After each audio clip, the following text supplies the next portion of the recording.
സ്നേഹ ബഹുമാനപ്പെട്ട ഞങ്ങളുടെ പ്രിയപ്പെട്ട ജെയിംസ് അച്ച, വേദിയിലും സദസ്സിലുമുള്ള എല്ലാ വിശിഷ്ടാതിഥികളെ, എൻ്റെ സഹവൈദികരെ, സന്യസ്തരെ, ദൈവജനമേ, ഈശോ മിശിഹായ്ക്ക് സ്തുതിയായിരിക്കട്ടെ. എൻ്റെ MSFS സഹോദരങ്ങൾ ഒഴിച്ച് ഇവിടെയുള്ള എല്ലാവരും ഇന്നാദ്യമായിട്ടാണ് എന്നെ കാണുന്നത്. കാരണം 94 പട്ടം സ്വീകരിച്ചതിന് ശേഷം ഞാൻ ഇന്ത്യയിൽ വർക്ക് ചെയ്തിട്ടില്ല. എനിക്ക് ആഫ്രിക്കയിലെ ടാൻസാനിയ എന്ന രാജ്യത്തായിരുന്നു. ഈ കേരളത്തിലധികം ഇങ്ങനെ വർക്ക് ചെയ്തിട്ടില്ല, വന്നിട്ടുമില്ല അധികം. ഈ അവസരത്തിൽ ദൈവം പ്രത്യേകമായിട്ട് നമുക്ക് വേണ്ടി അനാദി മുതലേ തീരുമാനിച്ചൊരു കാര്യമാണിതെന്ന് ഞാൻ വിശ്വസിക്കുന്നത്. കാരണം കഴിഞ്ഞ 2-ാം തീയതി ഇതേ സമയത്താണ്, ആഫ്റ്റർനൂൺ അറൗണ്ട് 4-4:30 ഇതേ സമയത്താണ് ഞങ്ങളുടെ തിരഞ്ഞെടുപ്പ് കഴിഞ്ഞത് ഉടനെ വിശാഖപട്ടണത്ത് വെച്ച് എല്ലാവരും ചാപ്പലിൽ പോയി വിറയ്ക്കുന്ന കൈകളോടെയാണ് ഞാൻ സത്യപ്രതിജ്ഞ ചെയ്തത്, സുപ്പീരിയർ ജനറലായിട്ട്.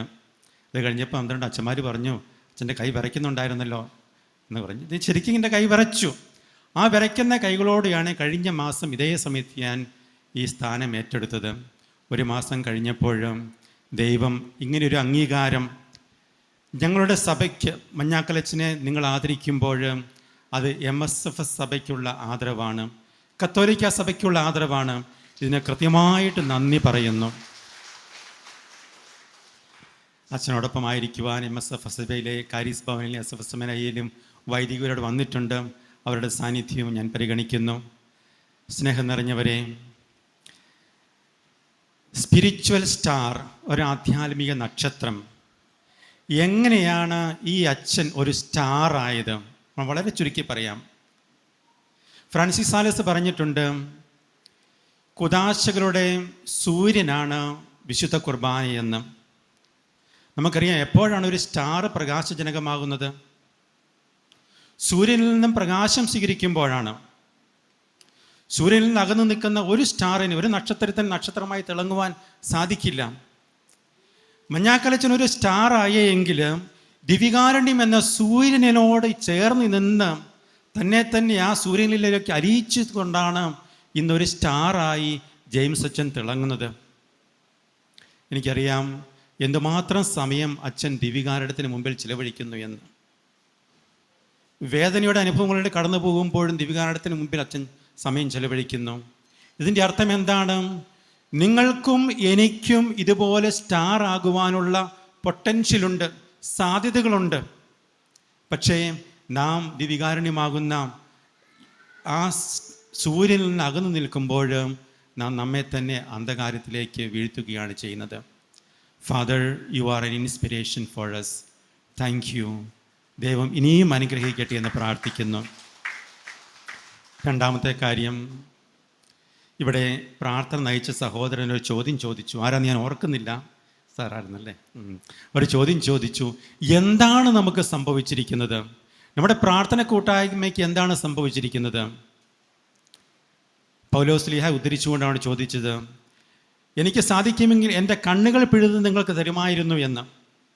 അപ്പോഴെൻ്റെ മനസ്സിലേക്ക് ഒരു സംഭവം മുതിർന്നു വന്നു. 1612 വിശുദ്ധ ഫ്രാൻസിസ് സാലസ് എന്ന ബിഷപ്പായിട്ട് കത്തോലിക്ക സഭയെ ഡിഫെൻഡ് ചെയ്യാൻ പ്രവർത്തിച്ചുകൊണ്ടിരുന്ന സമയത്ത് അദ്ദേഹത്തിൻ്റെ പ്രവർത്തനങ്ങൾക്ക് വിലങ്ങുതടിയായിട്ട്, പാരവയ്ക്കുവാനായിട്ട് ചില സർക്കാർ ഉദ്യോഗസ്ഥർ അദ്ദേഹത്തിന് ലഭിച്ചിരുന്ന ആ സ്റ്റൈപ്പൻഡ്, ചെറിയൊരു ശമ്പളത്തുക, ആ ശമ്പളത്തുക കൊണ്ടാണ് ഫ്രാൻസിസ് സാലസ് പ്രവർത്തനങ്ങൾ ചെയ്തിരുന്നത്. അത് വെട്ടിക്കുറയ്ക്കുവാനും അതില്ലാതാക്കുവാനും ശ്രമിച്ചു ഒരു പ്രത്യേക ഉദ്യോഗസ്ഥൻ, ഒരു ജോലിക്കാരൻ. ഫ്രാൻസിസ് സാലസ് ആ സഹോദരനെ വഴിയിൽ വെച്ച് കണ്ടപ്പോൾ ഇങ്ങനെ പറഞ്ഞു, സഹോദര, നിങ്ങൾ എനിക്ക് ദോഷം ചെയ്യുവാൻ പദ്ധതിയിടുന്നു ഞാൻ അറിഞ്ഞു. നിങ്ങൾ എൻ്റെ ഒരു കണ്ണ് ചുഴുതെടുത്താൽ പോലും മറു കണ്ണുകൊണ്ട് ഞാൻ നിന്നെ കാരുണ്യത്തോടെ കാംക്ഷിക്കും. എൻ്റെ ഒരു കണ്ണ് നിങ്ങളെ പിഴുതെടുത്താലും മറു കണ്ണുകൊണ്ട് നിങ്ങളെ ഞാൻ നോക്കും, കാരുണ്യത്തോടെ നോക്കും എന്ന്. അതായിരുന്നു ഫ്രാൻസിസ് സാലസിൻ്റെ ക്ഷമയുടെ പാഠം. പ്രിയപ്പെട്ടവരെ, ഇന്ന് നാം കൂടുതൽ എളിമപ്പെടേണ്ടിയിരിക്കുന്നു. പ്രാർത്ഥന കൂട്ടായ്മകൾ കാണിക്കുവാനുള്ള ഒന്നല്ല, മറിച്ച് കുര്യൻ സാറ് പറഞ്ഞതുപോലെ പ്രചോദനമാകേണ്ട ഒന്നാണ്. ഇത് തന്നെയാണ് ബഹുമാനപ്പെട്ട മഞ്ഞാക്കലച്ചൻ്റെ ജീവിതത്തിൽ സംഭവിച്ചിരിക്കുന്നത്. എന്തുമാത്രം ദൈവം എളിമപ്പെടുവാനുള്ള അവസരങ്ങൾ കൊടുത്തുവോ അവിടെയെല്ലാം അദ്ദേഹം എളിമപ്പെട്ടു, അധികാരികൾക്ക് വിധേയത്വപ്പെട്ടു. അവിടെ അദ്ദേഹം ഒരിക്കലും മറ്റുള്ളവർ ചോദ്യം ചെയ്യാതെ അധികാരികൾക്ക് വിധേയപ്പെട്ട് ചോദിച്ചപ്പോഴും ദൈവം അദ്ദേഹത്തെ ഉയർത്തി. ഇത് നമുക്കൊരു പ്രചോദനമായി തീരട്ടെ.